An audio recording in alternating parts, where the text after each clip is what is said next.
Hello, welcome back to danceranch.net. Our next whip, okay, is going to be the hustle whip. Yeah, kind of that whole era, 70s, but yeah, hustle. If you ever done hustle, this is a great one. I call it the hustle whip because you got two hands connected almost the whole time. Yes? Variations kind of to the side. So what we're going to do is demonstrate, and we're going to come back and break it down. Here we go. Two hands. Now this is really cool because it starts with two hands, and this is similar to your sugar push kind of connection, okay? So you're going through here, and 1, 2, 3, and 4, 5, 6, 7, and 8. It's kind of like those wee kind of patterns, okay? Wee! All right? So let's take it from this angle.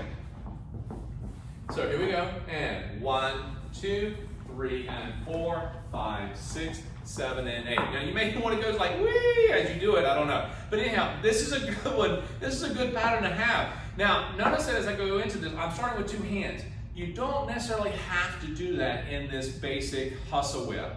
All right? And the reason I say that is because you're maintaining the whip count here, and I'm going to go over that in just a moment. But if I actually start with this one hand, which is very, very common, you can instantly say, hey, here's a hand, I would like to have it. Just like you would your sugar push, you present it as you go into it.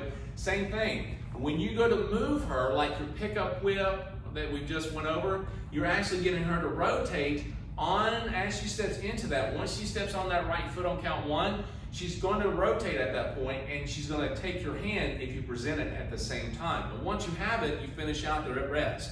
Now, when you're going 1, 2, you're starting this process. She's actually going to be changing direction 3 and 4. You're going to know that our hands were not as close as we would in the closed body contact. We're in this open position. So when we come closer, guess what happens? The hands go apart. Now again, if you have any hustle background at all, okay, you're going to know what I'm talking about. But hustle is really kind of like, it's kind of like standing there going, hey, wee. You're standing there like, all, lovey-dovey, yeah. So anyhow, so you have this, I have to throw that in there. So you're going through here and you're going 1, 2, 3, and 4. Now notice how we did that. When she goes away from me, guess what the hands do? They don't stay apart, they go back together. So when you're closer, the hands go further away.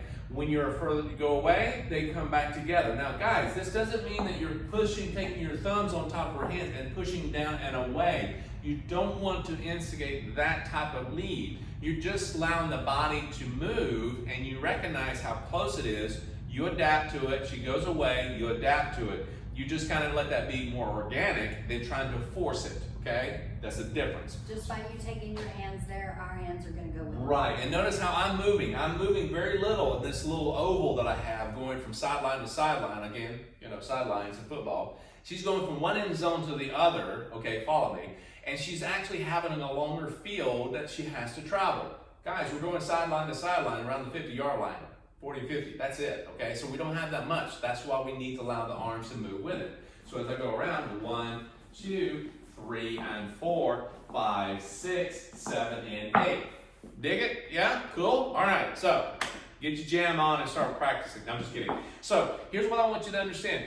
As I go through this, I'm trying to keep my shoulders facing her. Anytime I do this and I start to have this kind of movement, notice that it's kind of awkward, okay? And then I come over here and I have this. See how it's pulling her? Because I'm not keeping my shoulders facing her. Just like the other stuff that we've taught you so far.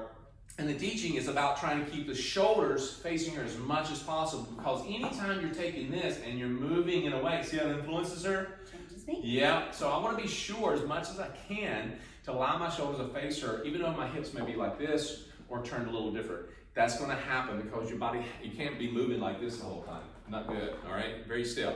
All right, so one more time, coming through, hands down low, not up high, down low. They're going to, if you take them outside, they're going to stay here at this level a little bit. They may grow just a tad bit, but not a lot. So here we go. 1, 2, 3, and 4, 5, 6, 7, and 8. Don't worry about, well, does it come apart on count 2, 3, 4, or what? Don't worry about that. The closer you get, the further they go away. The further you go away, the closer it gets. I know that sounded kind of, okay, here, let's do that again.